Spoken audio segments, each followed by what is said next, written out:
Bonjour à tous, bien-aimés. Aujourd'hui, je vais vous parler d'un sujet important, un sujet que j'ai intitulé « La grâce nous a sauvés ». Tout d'abord, la grâce est une aide spirituelle ou surnaturelle que Dieu a accordée aux hommes pour le salut. Parce que la grâce nous permet de rentrer dans le plan parfait de Dieu, nous permet d'être sauvés. Mais pour mieux comprendre la grâce, nous allons lire dans Luc 17, dès le 11e verset. Donc, je vais lire. Alors qu'il se rendait à Jérusalem, Jésus passait entre la Samarie et la Galilée. Comme il entra dans un village, 10 lépreux virent à sa rencontre. Ils se tirent à distance et se mirent à lui dire, « Jésus, Maître, aie pitié de nous. » Lorsqu'il les vit, Jésus leur dit, « Allez vous montrer aux prêtres. » Pendant qu'ils y allèrent, il fut guéri. L'un d'eux, se voyant guéri, revint sur ses pas, rendant grâce à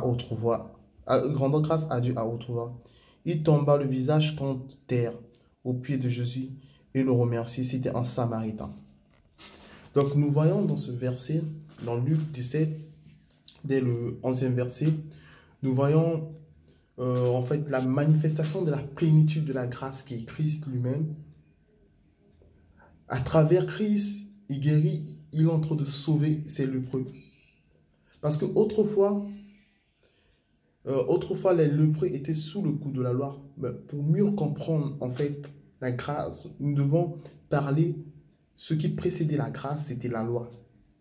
La loi précédait la grâce. En fait, la loi a été donnée à Moïse pour que les hommes la respectent. Mais dans les capacités de l'homme à respecter totalement la loi, Dieu instaura la cérémonie expiatoire des péchés.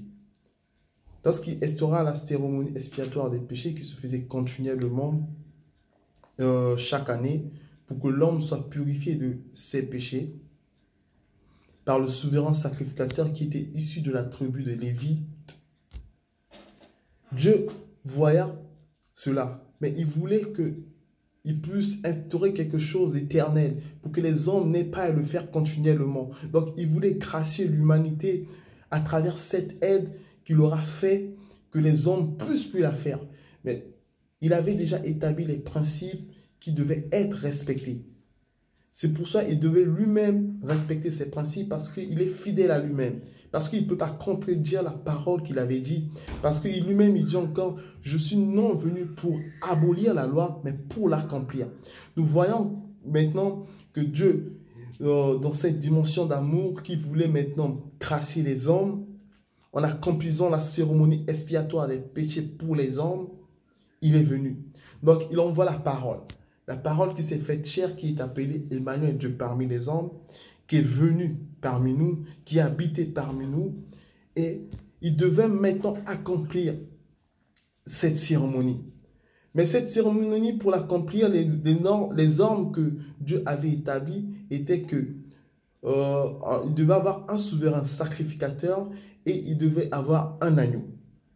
Mais Dieu, nous voyons que Dieu déjà, bien avant, il avait déjà révélé sa pensée à son serviteur David, celui que Dieu a appelé l'homme selon son cœur. Il avait déjà révélé sa pensée. Nous voyons dans le puissant messianique de David, puissance 110, dès le verset 4, il dit, Dieu dit qu'il ne se repentira pas de sa parole, qu'il te fait souverain sacrificateur selon l'ordre de Melchizedek. Donc, il avait fait déjà Jésus-Christ souverain sacrificateur selon l'ordre de Melchizedek.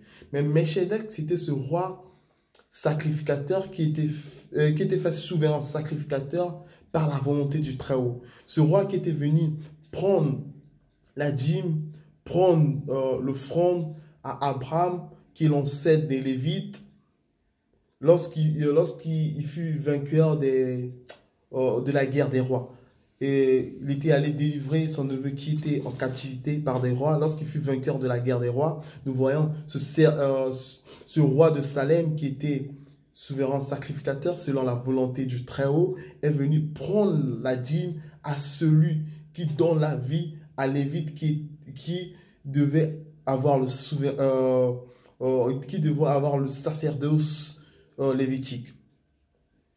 Nous voyons cela. Dieu maintenant le fait souverain sacrificateur selon cet ordre. Donc, l'ordre de Melchizedek, on peut dire que l'ordre de Melchizedek est supérieur à l'ordre lévitique. Parce que nous voyons, selon l'ordre de Melchizedek, il prenait les dîmes à Abraham, qui est l'ancêtre des Lévites, de la même manière que Lévite prenait les dîmes de ses frères et de ses sœurs. Nous voyons cela. Mais Dieu le fait déjà souverain sacrificateur selon cet ordre. Et il devait avoir un agneau. Et Dieu le fait maintenant agneau selon l'ordre de Dieu. Donc il le fait l'agneau selon l'ordre de Dieu. Et il devait maintenant accomplir la cérémonie expiatoire des péchés. La cérémonie qui nous gracie jusqu'à maintenant en fait. Parce que dans sa parole même, dans 1 Pierre, nous voyons qu'il dit, sachant que ce n'est pas par des choses périssables, or et argent que vous avez été sauvés, mais par le sang précieux de l'agneau. L'agneau qui était ni de faux, sans tache, c'est cet agneau par lui que vous avez été sauvés. Nous voyons maintenant Dieu, il va jusqu'à la croix, accomplir la cérémonie expiatoire des péchés.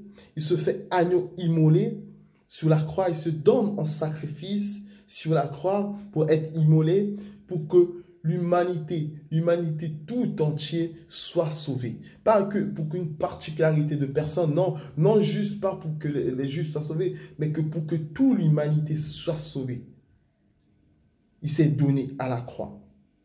C'est pour cela que j'ai intitulé ce sujet « La grâce nous a sauvés ». Parce qu'à travers ce que Christ a fait pour nous, il nous a graciés. Il nous a graciés en nous appelant maintenant, nous sommes maintenant devenus ses co-héritiers. Nous sommes maintenant devenus ses frères. Nous sommes maintenant devenus de la même nature que lui parce qu'il nous a graciés en faisant le rituel et en purifiant notre péché. C'est maintenant à nous d'accepter ce qu'il a fait, d'accepter Christ comme Seigneur et Sauveur, d'accepter Christ comme l'agneau immolé pour nos vies, l'agneau immolé pour nous, pour que nous puissions retrouver le chemin à laquelle on était tracé. Parce que autrefois, on s'est dérouté du chemin. Dans le jardin d'Éden, l'homme s'est dérouté du chemin. Il a fait une autre voie, la voie de la perdition. Mais plus il avançait, plus il était dans la perdition. Mais Dieu a envoyé le chemin, la vie et la vérité qui s'était fait chair, qui était Christ lui-même. Il a dit, nul peut aller au Père sans passer par moi. Parce que je suis le chemin, la vie et la vérité. Nous voyons que donc, Christ a accompli cela par amour, pour l'humanité, pour que l'humanité soit sauvée, pour que l'humanité soit sauvée de ses péchés. C'est pour ça qu'il dit même encore dans 2 Corinthiens, dans le verset 14, il dit, il a effacé l'acte dans les ordonnances nous condamner et qui subsistait contre nous en le détruisant, en le clouant à la croix. Nous voyons l'acte qui nous condamnait, l'acte dont les ordonnances nous condamnaient, il a effacé cela. Il nous a rendus libres, il nous a graciés par son sang, par ses maîtresses, nous sommes guéris. Il nous a franchis de tout joug de la servitude, de tout joug du péché. Nous voyons dans ce verset autrefois que les lépreux étaient sous le coup de la loi, les lépreux étaient sous le coup de la loi, c'est-à-dire mis à part à cause de leur situation. Mais Dieu vient maintenant rétablir ce qui devait être fait. Il vient maintenant à travers lui guérir ces lépreux et on leur envoyait se présenter devant les souverains sacrificateurs pour constater qu'ils sont guéris selon leur loi. Mais maintenant, Dieu est venu pour nous. Il a tout accompli, nous devons juste l'accepter. Parce qu'il dit encore, il leur a dépouillé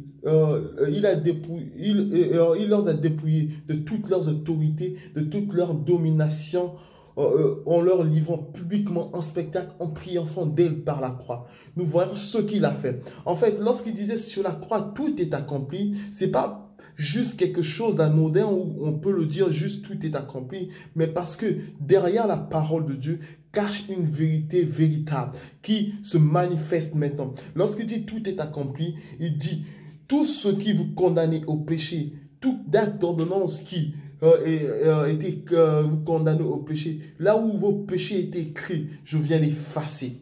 Je viens blanchir vos tuniques, je viens les blanchir, je viens la rendre maintenant pure que la neige et maintenant marchez comme moi, marchez comme les enfants de la lumière. Parce qu'il dit encore, autrefois vous étiez ténèbres, nous étions ténèbres parce que nous étions écartés de Christ, nous étions écartés de Dieu, mais lui maintenant dit, maintenant vous êtes lumière au Seigneur. Marcher comme les enfants de la lumière.